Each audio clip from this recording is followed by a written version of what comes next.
गिबियावनो बयनोबो गोजोननाय हरना दिनैनि माखासे गोनांथार बर' रादाबाव बयखौबो बरायबाय।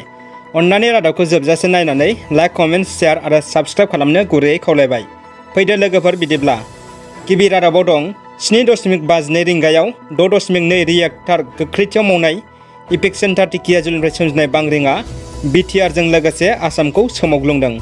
गोबारै मावनाय बांग्रिङा जरेदै गोबां खेब मावनायनि जाहोनाव ओनसोल आरो रायजोआव गोबां खहा खालामलांबाय।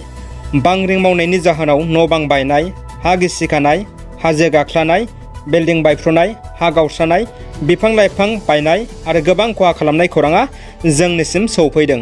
जेसेनो समा बाबेनलांदों एसेबांनो खहा जानाय खौराङा बांसिनगासिनो दं।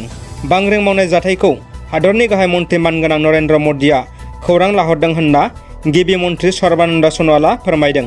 बांग्रिं मावनायजों अदालगुरिनि मुंदांखा भैरबकुन्दनि समायना हाजोआ गाख्लादों। लोगोसे गुवाहाटी नोगोरमायाव बिल्डिं बायफ्रुनाय, गोबां जायगायाव हा गावस्राना दै गनाय खौराङा जोंनिसिम सौफैदों। जिनाहारि खालामजाना मुस्लिमफोरजों बुथारजानाय अनजालि बसुमतारीनि थार बिजिरनाय मोननो दुलाराय बर' फरायसा आफादा प्रेस रिलिज खालामदों। थांनाय 10 एप्रिल 2021 अक्ट'आव अदालगुरिनि अनजालि बसुमतारीखौ जिनाहारि खालामनानै बुथारनायखौ दुलाराय बर' फरायसा आफादा गोथौयै दुखु मोननाय फोरमायदों आरो आसामनि गुबुन गुबुन जायगाफोराव आइजो माहारिनि सायाव इनाय अनागारि जिनाहारि खालामनानै बुथारनायखौ दुलाराय बर' फरायसा आफादा निन्दा होदों। दानिया फैबावदो गुबुन मोनसे खौराङाव। अक्सिजेनखौ लानानै डक्टर हिमन्त बिश्व शर्मानि सावराय जथुम।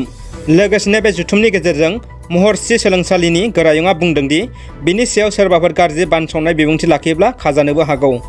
दिसपुर जनता भवनाव जथुमनाय बे मेलनि गेजेरजों डक्टर हिमन्त बिश्व शर्माया मिथिहोनाय बायदिब्ला खमैबो 66 मेट्रिक टन अक्सिजेनखौ आसामा मोननो हागोन। बिनिनो 3.6 मेट्रिक टन अक्सिजेनखौ शिबटाराननिफ्राय जगायथि होगोन होनना मिथिनो मोन्दों। गुबुन फारसेथिं बे समाव आसामा 5 लाखनिबो बांसिन भेक्सिन दं होनना बुंथिदों डक्टर हिमन्त बिश्व शर्मा बिथाङा। इंलेन्ड हादोरा दैथायहरनाय भेन्टिलेटर आरो अक्सिजेन कनसेन्ट्रेटरा भारतनि आखायाव सौफैबाय। भारत हादोराव कर'नानि सन्देरनाया गिख्रंथाव महर लानायखौ नोजोर होदों गुबुन हादोरफोरा। खैफोदनि समाव भारतनिसिम आखाइ फोलावहरदों गुबुन गुबुन हादोरफोरा। जर'खायै देहा फाहामसालिनि थाखाय गोनां जानाय मुवा बेसादफोरखौ भारतनो सहाय हरदों। मुलुगनि गुबुन दरसे गोहोगोरा हादोर इंलेन्डआ भारताव दैथायहरनाय गं 100 भेन्टिलेटर आरो गं 95 अक्सिजेन कनसेन्ट्रेटरजों लोगोसे देहा फाहामथायनि गोनां जानाय मुवा बेसादफोरा थांनाय मंगलबारखालि भारतसिम सौफैबाय। बे बाथ्राखौ टुइटनि गेजेरजों मिथिहोदों भारतनि फरेन मिनिस्ट्रिनिफ्राय।